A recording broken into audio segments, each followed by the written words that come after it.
राम राम। हर हर महादेव। ओम नमः शिवाय। ओम हंग हनुमते नमः। राम जी की कृपा सब पर हमेशा बानी रहे। Discover secrets of the Himalayas. Chapter science and spiritualism. अध्याय विज्ञान और आध्यात्मिकता। मनुष्य का उद्देश्यहीन भटकना सत्य की अज्ञानता के कारण है। सत्य जीवन और मृत्यु से परे है। स्थूल मानव शरीर पंचभूत या 5 मूलभूत तत्वों अर्थात पृथ्वी, जल, अग्नि, वायु और आकाश अंतरिक्ष से बना है। लेकिन मानव शरीर का ये ज्ञान हमें सत्य के करीब ले जाता है। सत्य मानव जाति का अंतिम मोक्ष, उद्धार है। स्व अनुभूति या स्व प्रदीप्ति हमें मृत्यु के दुख की छाया से बचा सकती है और हमारे आनंद स्वरूप या परमानंद की ओर ले जा सकती है। ये ज्ञान जीवन के संघर्ष को तनाव मुक्त बना सकता है। जिस प्रकार जन्म जीवन के सत्य की पुष्टि करता है, उसी प्रकार मृत्यु भी करती है। स्वप्न और जागृत अवस्थाएं मानव जीवन की विभिन्न अवस्थाएं हैं। मृत्यु को भी इनमें से एक अवस्था माना जाना चाहिए। जब हम नींद से नहीं डरते, तो हमें मृत्यु से क्यों डरना चाहिए? रात भर की नींद के बाद हम उठकर दुनिया को वैसा ही पाते हैं जैसी वो तब थी जब हम सोने गए थे। जब जीवात्मा संस्कारों से जुड़ती है, तो वो एक जीवित प्राणी के रूप में पुनर्जन्म लेती है। चार्वाक दर्शन के अनुसार केवल द्रव में ही जीवन निर्माण करने वाला तत्व हो सकता है और ये जीवन देने वाला गुण मृत्यु के साथ नष्ट हो जाता है। बौद्ध कहते हैं कि जीवात्मा काल में मौजूद है। समय के प्रवाह में संस्कारों में जीवात्मा समाहित होती है। जब संस्कारों का ये निरंतर प्रवाह टूट जाता है, तो जीवात्मा समाप्त हो जाती है और व्यक्ति निर्वाण की स्थिति में पहुंच जाता है। जैन धर्म जीवात्मा को जीवन शक्ति से परिपूर्ण मानता है और जब अष्टादश प्रदूषण मुक्त हो जाता है, तो जीव आलोक आकाश या प्रकाशित ईथर में विलीन हो जाता है। वैदिक दार्शनिक जीवात्मा की अवधारणा में काल और द्रव्य या द्रव को समान महत्व देते हैं। संस्कार द्रव्य में मौजूद होते हैं, लेकिन आत्मा सर्वोत्कृष्ट है और उसे उपर्युक्त अवधारणाओं के साथ नहीं जोड़ा जा सकता, समान नहीं माना जा सकता। ये शुद्ध आनंद का अनुभव देती है। देश, काल या कोई अन्य चीज आध्यात्मिक खुशी या आनंद के क्षेत्र में कोई प्रवेश नहीं पाती है। प्रारब्ध संस्कारों और कर्म के जाल में फंसा जीव बार बार मृत्यु के आगे घुटने टेक देता है। पुनर्जन्म के सिद्धांत को एक कल्पना मानकर खारिज नहीं किया जाना चाहिए, लेकिन मृत्यु और अगले जन्म के बीच की अवधि अभी भी एक पहेली है और वैज्ञानिकों की समझ से परे है।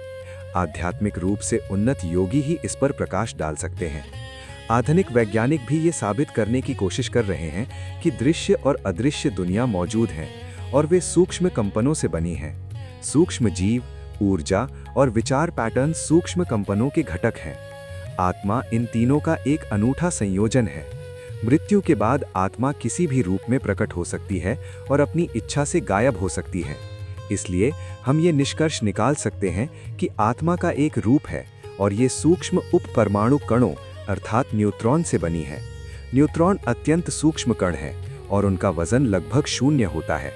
ये इतना सूक्ष्म है कि ये वैज्ञानिक विकास की वर्तमान स्थिति की समझ से परे है। ये प्रकाश के वेग से आगे बढ़ सकते हैं। वैज्ञानिक प्रयोगों से पता चला है कि न्यूट्रॉन आसानी से लोहे की दीवारों को भेद कर अंतरिक्ष में विलीन हो सकते हैं। ये सभी भौतिक बाधाओं को पार कर सकता है। इसके अलावा न्यूट्रॉन को कई मूर्त भौतिक रूपों में बदला जा सकता है। सूक्ष्म शरीर किसी भी समय या स्थान पर पूर्ण रूप में प्रकट हो सकता है। विज्ञान किसी व्यवस्था को नहीं अपनाता है। वास्तव में विज्ञान तर्क है जो मानव मस्तिष्क में है। ये बुद्धि का प्रतिनिधित्व करता है। बुद्धि दुनिया के सभी ज्ञान का भंडार है। विज्ञान द्वारा अब तक इस भंडार के केवल एक बहुत छोटे हिस्से का ही दोहन किया गया है।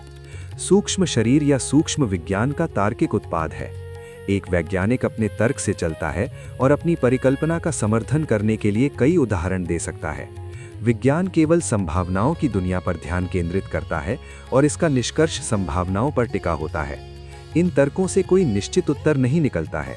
ये अंतिम उत्तर की निकटता को प्रदर्शित करता है। ऐसे में त्रुटियों की संभावना से इनकार नहीं किया जा सकता। परिणाम भी स्थायी प्रकृति के नहीं होते, क्योंकि सुधार की गुंजाइश हमेशा रहती है। आज तक एक भी वैज्ञानिक या तथाकथित राष्ट्रवादी किसी योगी या महात्मा के अविश्वसनीय कारनामों के निश्चित विश्लेषण के साथ आगे नहीं आ पाया है। प्राकृतिक संसाधनों की खोज केवल एक ही तथ्य को उजागर करती है कि हम केवल महान कलाकार भगवान की लीलाओं पर अचंभा कर रहे हैं। विज्ञान की निर्विवाद उपलब्धियों के बावजूद इसे सब कुछ अंतिम सत्य नहीं माना जा सकता है। प्रेम की शक्तिशाली कीमिया, रसायन से कोई भी कभी इनकार नहीं कर सकता। क्या इसका वैज्ञानिक विश्लेषण किया जा सकता है?